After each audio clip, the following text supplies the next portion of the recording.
So when we say religious but not spiritual, what happens is we reduce spirituality to certain predefined rituals or predefined dogmas, and that is unhealthy.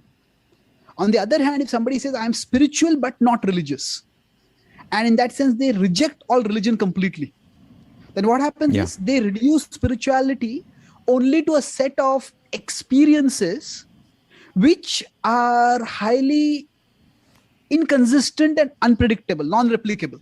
We're very happy to have him here again, Chaitanya Charan Das.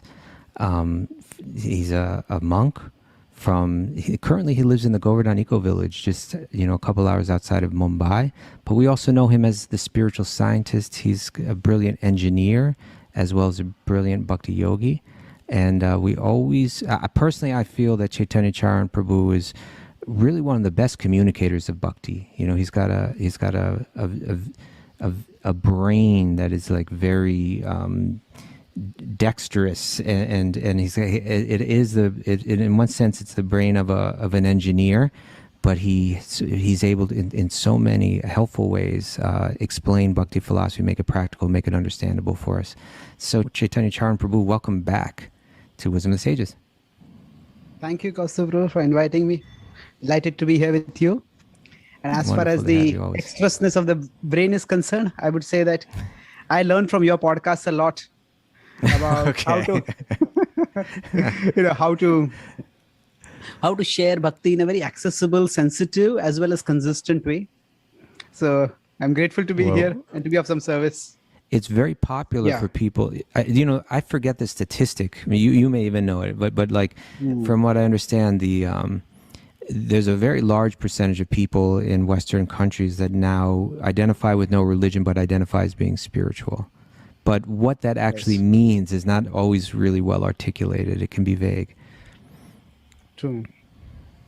So first thing is that words don't have fixed meanings. The meanings of words also keep changing. So 50 years ago, 70 years ago, when Einstein said that the deeply religious instinct, which makes one wonder, where did the universe come from? How is the order of the universe coming? So when he was using the word religious, most people would today use the word spiritual.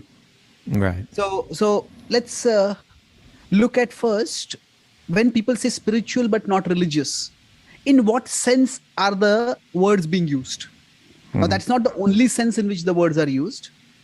Sometimes when two people use the word in two different senses, then there can be a lot of confusion.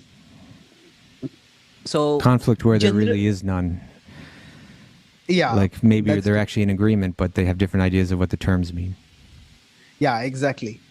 So if we consider when somebody says, I'm spiritual but not religious, they have a particular conception of religion in their mind. And I read somewhere that people associate religion with three things basically. That is ritualism, intolerance, and you could say institutionalization, bureaucracy. Basically, those three things are that you are made to believe certain things, you are made to do certain things, and overall you give up your reasoning faculty, your free will, your capacity to take responsible decisions. So in that sense, ritualism, dogmatism, you could say another word, you could use it. This is what I do, this is what I believe, and this is whom I follow. There's some institutionalization, some hierarchy is there, whom I follow. And these three are generally considered to be quite unpalatable. And there is reason for that. Yeah. There is reason for that all these three have led to people acting in less than exemplary ways, to put it mildly. So when people say, I'm not religious, I'm spiritual, that means they say, I don't want to be dogmatic, I don't want to be ritualistic, and I definitely don't want to be like simply a mere mouthpiece for somebody else to speak through me. I'm not a puppet in somebody else's hands. So that sense is definitely valid. If you see the Bhagavad-gita at its end, states that Vimrishaita dasheshena yathechitha kuru. Krishna says, deliberate deeply and then you do as you desire. So Krishna is not calling upon Arjuna for simply obedience. In one sense, Krishna within the Bhagavad Gita's vision is God. Although he's God, he doesn't draw upon his godhood to demand obedience.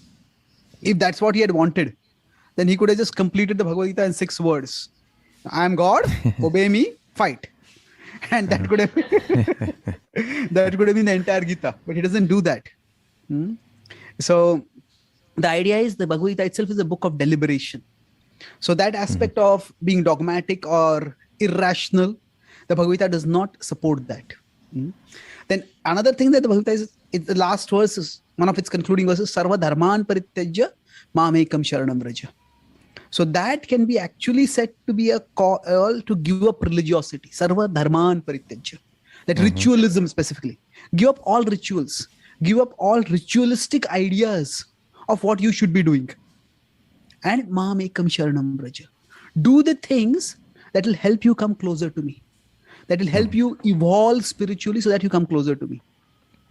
So, so in that sense, this apprehension of either dogmatism or ritualism, which is there with respect to religion, the Bhagavad Gita's approach is not is far different from that. So when somebody says, I want to be spiritual, what they generally mean is they are open to some higher experiences. They want some meaning and purpose in their life. They want to, you could say, gain a certain level of self-mastery, rise above the emotions and the drives that otherwise normally control us, be more forgiving, be more composed. So these are the broad associations with the word spiritual. That's my understanding. You can also elaborate on your experiences about what spiritual but not religious means when people use it in that sense. Well, yeah, there are a few things that I think of, what I think people are getting at when they're discussing the difference between the two, and one would be that religion seems to be focused on differences, right, and judgment. It's pointing out differences. It's here are the sinners and here are the followers of God. Whereas spirituality seems to be focused more on the commonality in all living beings. Spirituality is generated or lives in that space where we're kind of recognizing the oneness, and there's more of a mood of acceptance than judgment. Another thing I think of is when it comes to regulations and rules and so on. Religion is it's almost like the regulation is, and I would say this is a shallow understanding of religion, but we're speaking in kind of like generalities or stereotypes right now. But the stereotype of religion is that the regulation itself is practically like, if you follow the regulation, you are successful at religion. Whereas with spirituality, the value of the regulation is in relation to the transformation that the regulation is meant to facilitate. And if you actually transform and become like the things that you mentioned, more forgiving, more kind, more deeply contemplative, more internally connected to God, if you've achieved that state, then actually the regulation itself can be neglected, because you've already achieved the goal of the regulation. All right. So commonly the religious person is thinking, I follow all these regulations, but they may have had no transformation whatsoever. And then a third, I was just thinking, it seems that religion is very focused on salvation. The idea that I've committed sin, or even I'm sinful by nature, right? I was created in sin, and I'm seeking salvation. I'm seeking relief from the consequences of that sin. Therefore, I do my regulations. Therefore, I follow these certain rules. Therefore, I profess my faith. Whereas spirituality it more begins with the idea that by nature I'm not sinful. By nature I'm actually pure, and what I want to do is revive that purity, get back to that. So it seems that one is it seems to have a darker kind of tone to it. You're sinful. You better bow down now, otherwise you're condemned to the results of your sin. And the other one is like, no, you are a bright, beautiful, divine light, and somehow you're out of touch with that. You need to recover that, Those are some thoughts in my mind about the difference between the two. Yeah, that's a very important one. Actually, rules. I was recently at an interfaith conference, and there was a Christian pastor was speaking. They had done some survey among the youth what is your conception of a priest? As one youth from some University of America, he said, a priest is someone who is constantly worried that someone somewhere is having some fun. Right. That's so great. So often the rules are seen to be meant to deprive us of all the enjoyable things of life. Right. Now, that is not the purpose at all. But regulation does seem to evoke rules and regulations. Do this, don't do this. They do seem to evoke that kind of response. And religions are quite often associated with that. Yeah. And now, to some extent, go to the other side now, the rules themselves are not inherently restrictive or undesirable. Right. To do anything, we need rules. Even if you want to play sports, if you want somebody also play cricket or tennis. Now, if nobody follows rules, then there'll be no game. So in that sense, rules themselves are not bad. But the problem comes when somebody is told to follow the rules without being told the purpose of the rules. So, why should you hit the ball like this and not like that in football or in cricket or in any other sports? What is the point of it all? So over the years, many times, many of the religions of the world have focused more on just adherence to the rules with a call for faith. If you do this, then one day you'll attain salvation. One day you will get liberated. You'll be saved. But how following that particular rule leads to an evolution of consciousness, it leads to a transformation, that is not so much described. So in one sense, if you could say that rules, they are like the fences on a road. Regulation is meant to help us go on a particular road. But if I don't see the road, if I don't have the light to see what road I am going along, then what is the point of following any regulation at all? So this is where maybe I could elaborate a little bit on spirituality, what we mean more from the Gita's perspective. So in my understanding, the word spirituality can refer to three things. The most common thing which people refer to is a state of mind, an emotion. Oh, I feel very spiritual. That means I feel very calm. I feel very contented. I feel very relaxed. That's the idea of spirituality. Spirituality state of mind. At peace, yeah. Or peace, connected, whole. Now that's definitely one part of spirituality. But there's a lot more to it. The way the Bhagavad-gita explains it, spirituality is not just a state of mind. It is also a level of reality. It's a level of reality. There is the body, which is physical, which is one level of reality. And there is the soul, which is spiritual. That is another level of reality.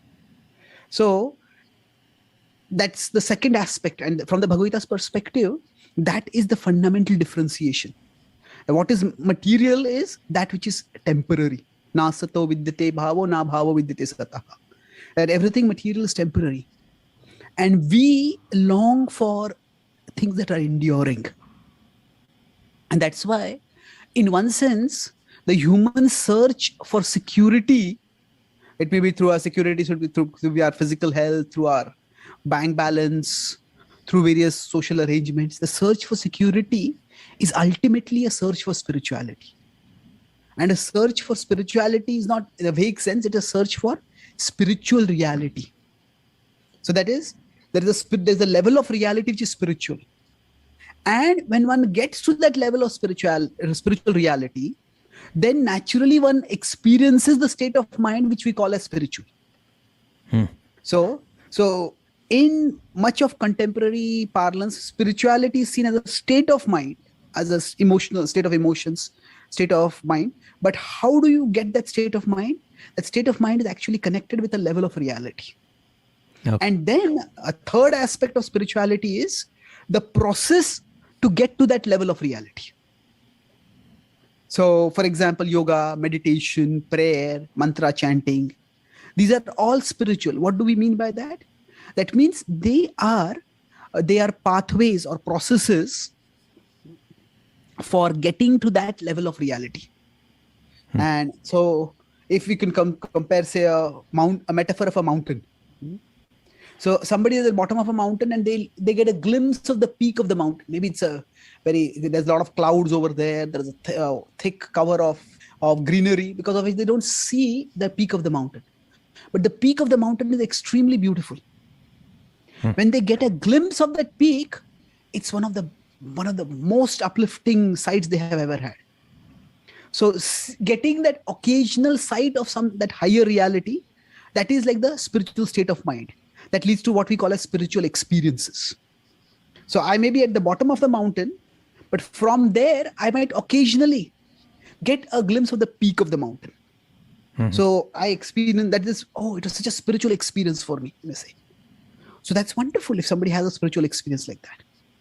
At the same time, I'm still right now at the bottom of the mountain, and I have not yet got to the top of the mountain. That's why I may have a very profound spiritual experience today, and tomorrow I may just go back to relapse to my normal way of living, which has very little spiritual in it. So that's why if I'm at the bottom of the mountain and I have a glimpse that there is the top of the mountain, it is extraordinarily beautiful, then I need a path to get to the top of the mountain. I need a path to get. So spirituality can refer to these three things. There is the top of the mountain is a particular level of reality. So that is the spiritual reality. Then second is the glimpse of that spiritual reality. That is the spiritual state of mind or spiritual experience. And third is the pathway to get to that reality. The pathway to get to that reality. So the reality, state of mind, and pathway. So all these three are what people, what we can say broadly refer to spirituality. Now, what has happened in contemporary world, that sometimes people follow a particular path, which is actually meant to take me to the top of the mountain, but I follow that path for some other purposes. Maybe I am in a society where doing those religious activities gives me a sense of prestige, gives me a sense of respect. And I'm actually going up that path, but I'm not going all the way up the path. I'm just going a little bit up. I'm saying how much higher than everyone else I am. And I'm proud of that. So in one sense, I'm going up, but I'm not looking up. I'm looking down. I'm looking down to see how much lower than me everyone else is. So that could be somebody is following a path that can take them up, but they are themselves, that they're not actually really going up. Their consciousness is still down. So that's what happens when sometimes the people who are following something religious, they end up with a holier than thou attitude. That I am better than you are. What you said about acceptance versus judgment. The judgmentality is a very strong characteristic of people who are religious but not spiritual. Because if I am really spiritual, okay, I may be high up and I may be much higher up than everyone else. But my vision will be how much higher up there is to go for me. And that will bring humility. If I look up to the distance that I have to go, what awaits me in the future, that brings humility. But if I use my practices, whatever I'm practicing, to look down at others, then that brings judgmentality, that brings condemnation, that brings an overall attitude of, we could say, discrimination, in a negative sense. And that's very unhealthy. Now, I was in Texas, and I think I mentioned this in one of my earlier podcasts. I saw one poster, a car bumper. That person had written that, "Oh God, please save me from your preachers." So the idea is the preachers have a holier than thou attitude. I don't want anything to do with such people. Right. So if I'm on that path, but I'm looking down, then that is something which is ritualistic. Okay, now this is very interesting. Now you've just described potential. In one sense, we could understand these two terms as synonymous, but what we're doing is we're speaking about them.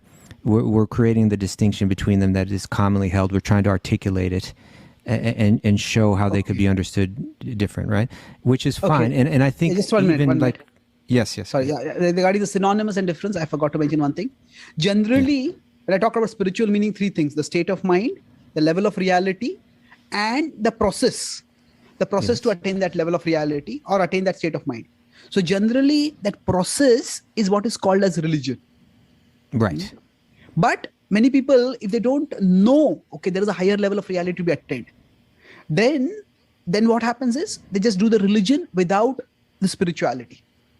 So we could say they haven't seen the peak of the mountain, but maybe they have no genuine spiritual experience, but they have a fear of the consequences of their sin.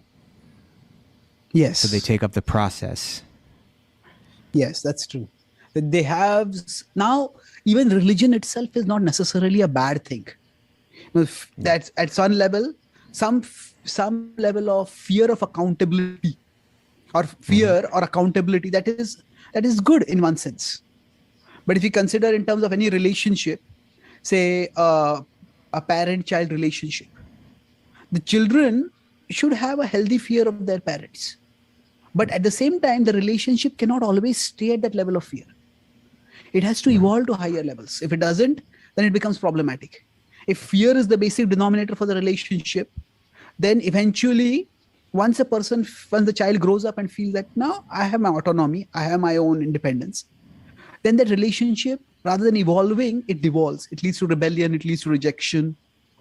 And that's what quite often happens when people follow religion out of that fear. Or if I don't do this, some bad things will happen to me. And eventually they start feeling that, okay, now there are so many people who are not doing what I am doing here. Not bad things are not happening to them. Or I did so many things and still something bad happened to me. So that level of fear it's a very preliminary level of practice. And right. Srila Prabhupada, if we consider the way he presents the Bhagavatam, in the 5th canto, there are quite vivid descriptions of the consequences of our actions. Mm-hmm. But Prabhupada practically never spoke in those terms. If you do this, you will go to this particular hellish condition or that particular hellish condition. Suffer. Yeah. His focus was more on, we are spiritual beings and we are meant for something higher than temporary pleasures. So the approach was not, you could say, fear driven, but more of intelligence or philosophy centered. Okay. We are meant for something higher in life, then why settle for something lower? So that would be the second platform you're describing of the let's understand reality, right? Yes, let's understand reality. Right, perfect. Yeah. So, okay. So if I say spirituality, if I consider spirituality like a big circle, within that there is the philosophy aspect and there's the religion aspect. They are like two circles within that spiritual circle. Or you could say that these are two circles which overlap with the spirituality circle. Now, religion can extend outside the spirituality circle also, where somebody may be religious but not spiritual. And philosophy can also extend outside the spirituality circle, where somebody may come up with some philosophy, but that has nothing to do with any ultimate reality. In the sense that I call it as not philosophy, but philosophy. Philosophy means the sophistry of fools. The sophistry, the false logic of fools. There was one philosopher, he said that life is meaningless. Life is meaningless and miserable. Therefore, the only philosophical question worth asking is whether to commit suicide today or tomorrow. Right. That's such a tragic way of looking at life. So that's not very helpful. So, but broadly, so the spirituality is like a circle, and you could say philosophy and religion are two circles within them.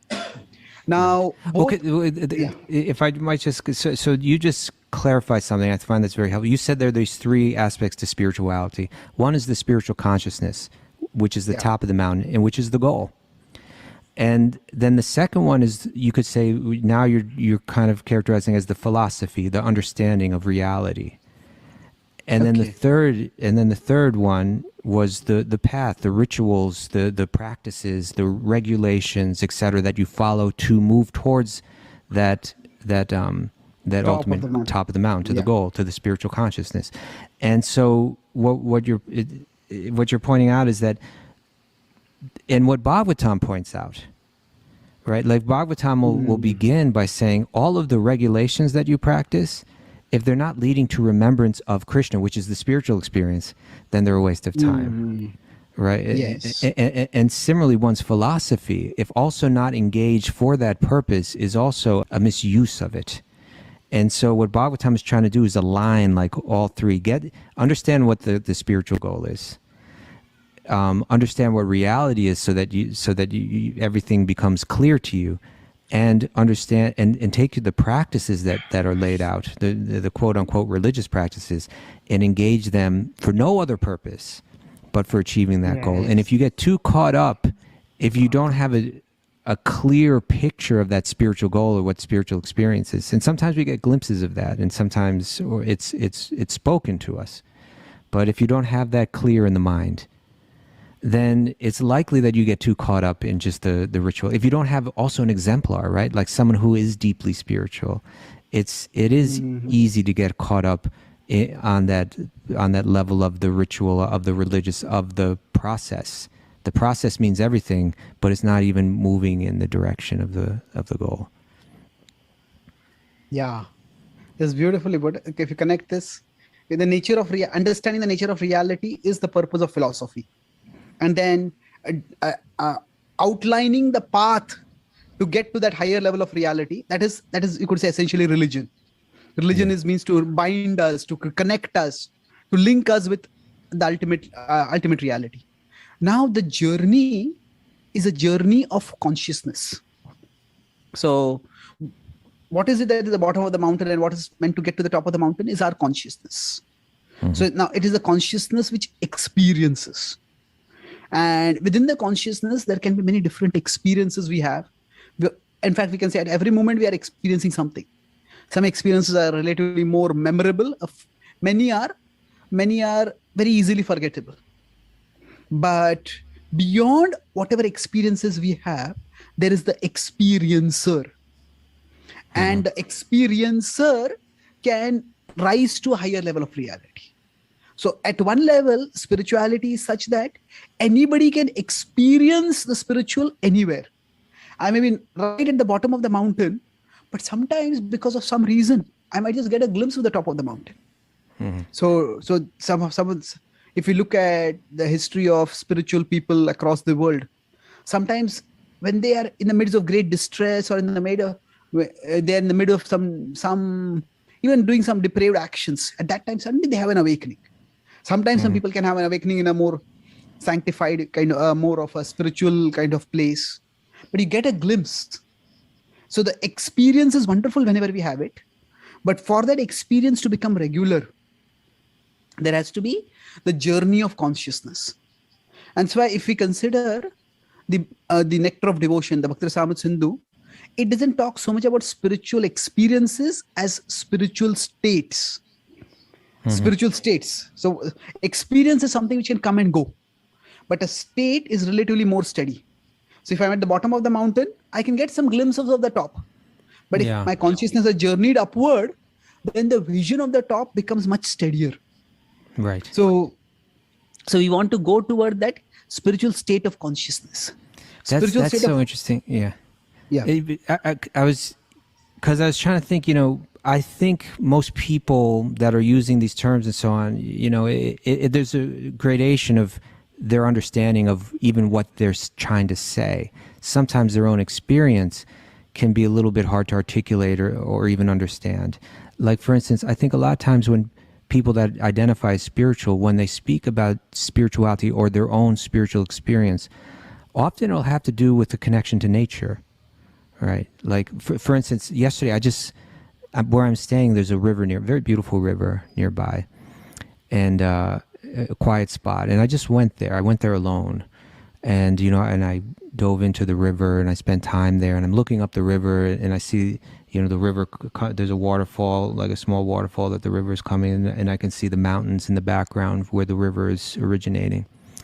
And I think people, when they find themselves particularly alone in nature, they can begin to feel like their daily experience of responsibilities and pressures and anxieties and so on is set aside. And in that moment, they begin to think about God, or they begin to think about their own let's say maybe their own mortality, or they begin to look at their life from a new perspective, and they begin to feel, maybe they come in contact with an animal and they look at that animal and they feel a certain sense of communion with that animal, and so on. And I believe that in one sense we can say this is valid spiritual, quote unquote, spiritual experience, that their consciousness is momentarily awakening to spiritual reality beyond their daily grind. Yes, But definitely. as you were saying now, that to reach that state and deeper states of that, that is where spiritual practice is meant to take us. Yeah, definitely. In the Gita, there is a concept called Vibhuti. In fact, the whole 10th chapter is called as Vibhuti. Now, Vibhuti, Bhuti means existence or manifestation. Vibhuti means a special existence or special manifestation. So the way I explain Vibhuti is like the one above the many manifests as the one among the many. The one above the many manifests as the one among the many. Manifests as the one among the many.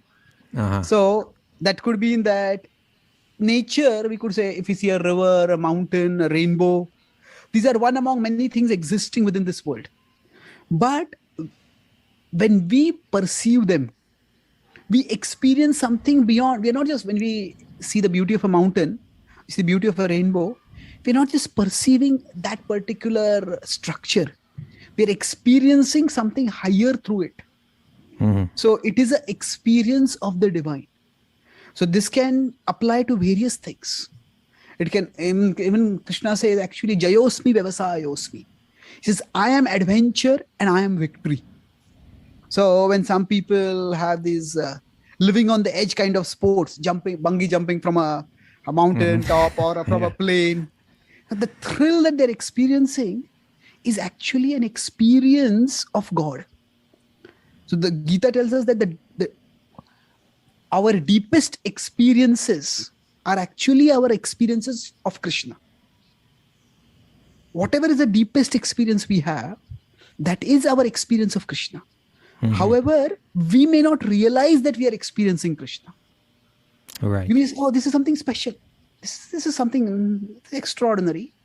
But what is it? One of my main services is writing. So I was reading about the celebrated writers of the last century. And among the top 10 writers, almost everyone ended up with severe depression.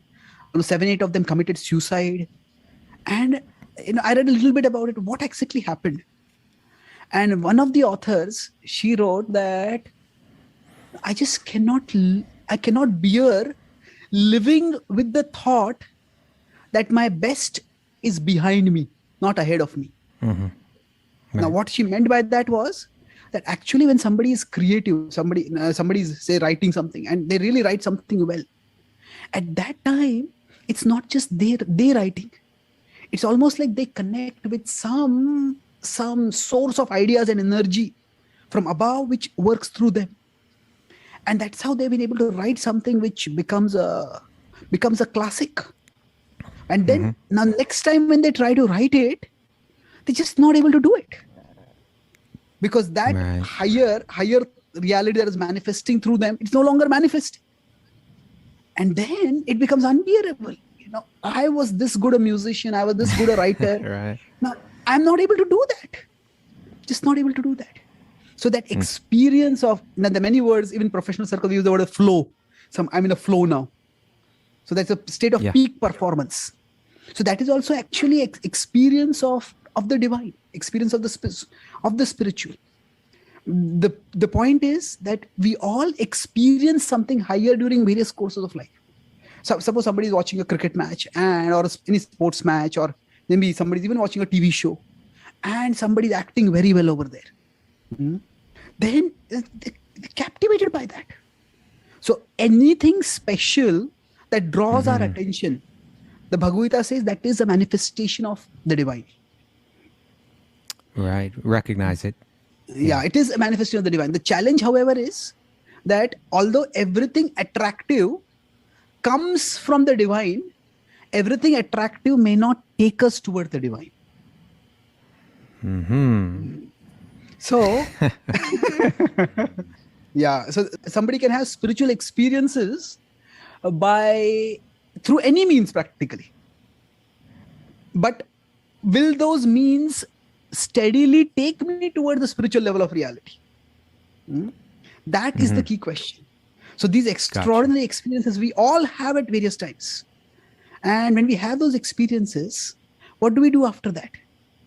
We need to explore, okay, what is the way I can progress toward getting those experiences on a regular basis. Right. So in other words, Bhagavad Gita it's saying that there is such a thing as a very deep, constant state of spiritual consciousness. And you may have experiences in this world that are temporary glimpses of something glorious that gives you some access to experiencing that momentarily or for some point of time. But the value of that is meant to inspire one to follow the path to the steady, like Krishna will use words like satatam yuktanam or nitya yukta, where you're always connected to that spiritual source, always connected. Yes, that's true. Like, say, if I go close to nature, if I see a beautiful mountain, one day I may have like a flow of thoughts which are very uplifting. But the next day I go in front of the mountain and I feel nothing over there. I say, okay, it's there. What's the big deal about it? So what has happened is it's you could say that the object is not the source of the experience. The object is the stimulus for the experience. Right. And the source is it's one small manifestation of the source, but it's not the source itself. Yeah. So it is when our consciousness becomes more elevated, more attuned, then we can perceive the spiritual at various places. So what happens is when somebody is religious, so going back to our theme of spiritual but not religious, if somebody is too caught in being religious only, then they think that even if they have an understanding of the spiritual, they think that the spiritual will manifest only through is XYZ ways, ABC ways. That only when you go to a temple and pray to God, that's when you'll experience something spiritual. If you go close to nature, what you're experiencing, that is just mundane. It is just something mundane, feel good. Well, no, that can also be spiritual. So when we say religious but not spiritual, what happens is we reduce spirituality to certain predefined rituals or predefined dogmas. And that is unhealthy. On the other hand, if somebody says, I'm spiritual but not religious, and in that sense, they reject all religion completely, then what happens is they reduce spirituality only to a set of experiences which are highly inconsistent and unpredictable, non-replicable. I sometimes get it. For many times, I don't get it. So that's why, there's no path. There's no transformative process. Yeah, so that's why, in one sense, if you consider Krishna consciousness, you could say it is spiritual and religious. However, it is first spiritual and then religious. Because Krishna begins... I'm sorry, go ahead, please.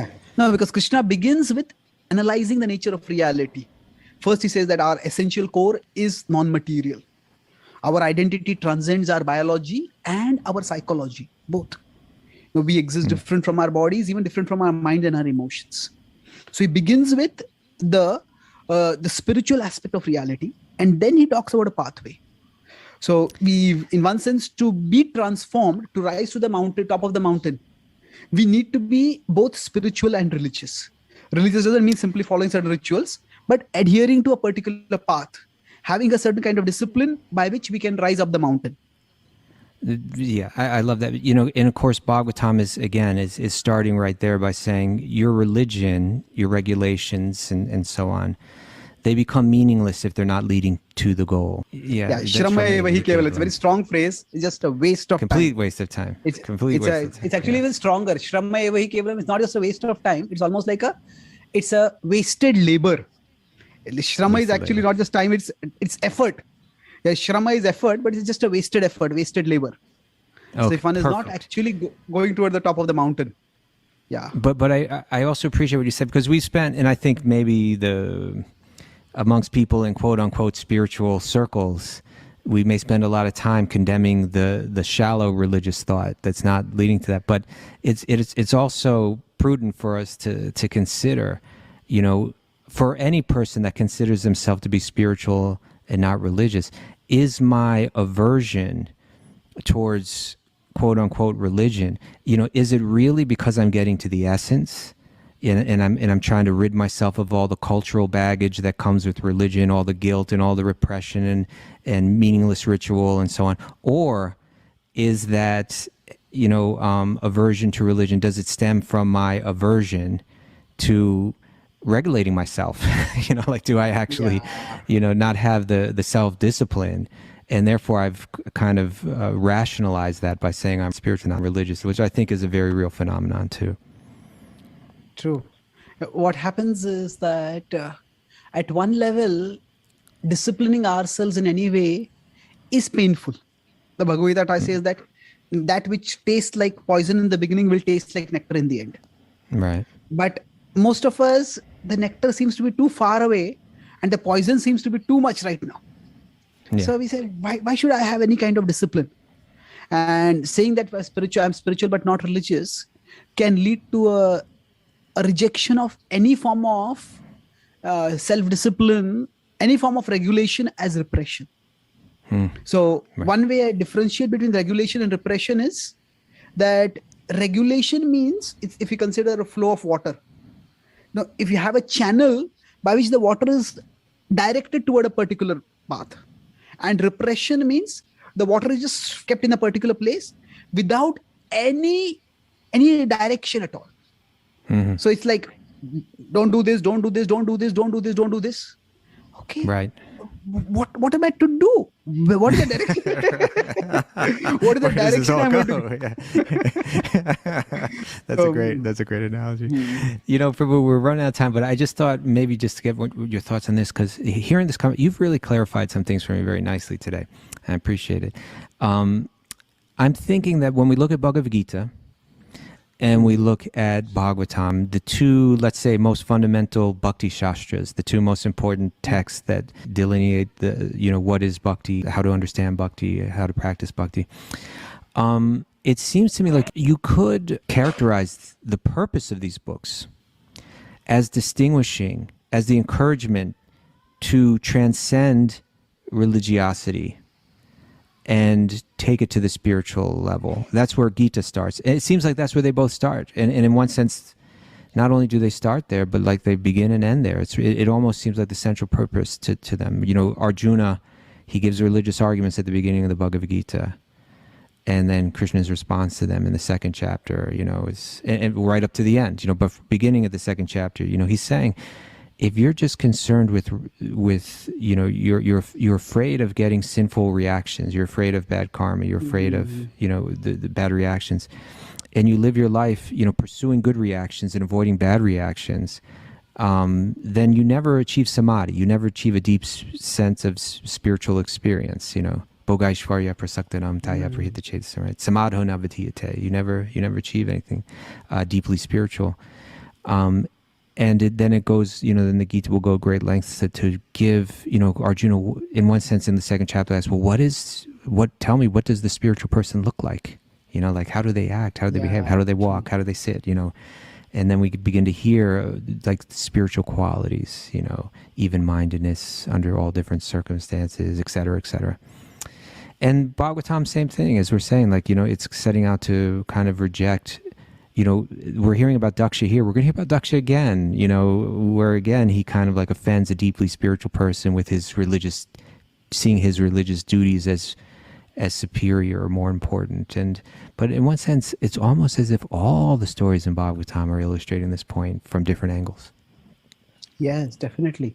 In one sense, if you consider the Bhagavatam is talking about, it's spoken to the king Parikshit.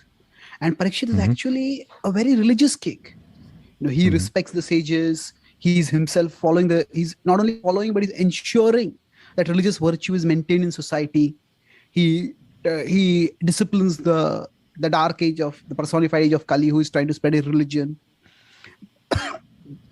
But even after all that, what happens to him is he's cursed. is cursed to die in 7 days. So in one sense, if somebody is only religious without being spiritual, we use religious in that you do good, you will get good. You do bad, you will get bad. That's broadly the religious worldview. But that religious worldview eventually leads to frustration. Because in the world, we can say that whether we do good or whether we do bad, ultimately everybody has to grow old, everybody has to get deceased, everybody has to die. And if we look, if our religious worldview leads us to expect fairness in the world, we will end up with frustration. So what happens is, when he's cursed in that way, he could very well have asked, I was so virtuous, I was so religious, I was doing all my duties so well. But he didn't get frustrated.